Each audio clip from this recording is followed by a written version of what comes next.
Doncs després de les greus inundacions que hi ha hagut aquest estiu al centre d'Europa, 40 científics de diversos països han fet un informe sobre les possibles causes i conclouen que aquests fenòmens climàtics extrems són una conseqüència directa de l'escalfament global que provoquem els mateixos humans.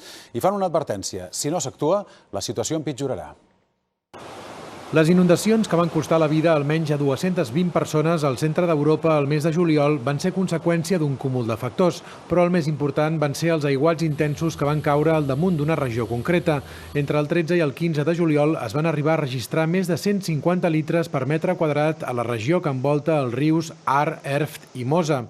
Segons l'informe que ha publicat aquesta setmana l'organització meteorològica World Weather Attribution, la petjada humana es troba darrere de la irrupció de precipitacions extremament més intenses del que haurien estat amb una temperatura global d'1,2 graus menys que en l'actualitat.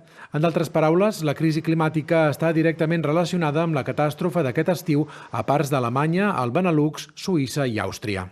Die Wahrscheinlichkeit für so ein Ereignis durch den Klimawandel gestiegen ist. Und der Klimawandel hat auch einen deutlichen Einfluss darauf, wie viel Wasser im Rahmen so eines Ereignisses fällt. La mateixa organització científica també ha observat una relació entre la situació d'emergència climàtica provocada per l'home i fenòmens com les gelades tardanes a França o els incendis al Canadà. La conclusió és la mateixa. Si no es frena l'escalfament global del planeta, les pluges torrencials o les altes temperatures seran cada cop més freqüents i també les seves conseqüències. Und das heißt natürlich, wir müssen uns darauf einstellen, dass sowas wieder vorkommen kann. Vielleicht nicht ganz so hoch, aber ähnlich. Und viel häufiger, als es ohne Klimawandel gewesen wäre.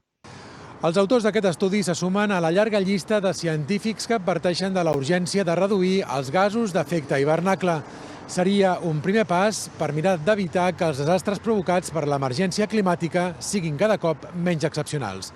Oriol Serra, TV3, Berlín.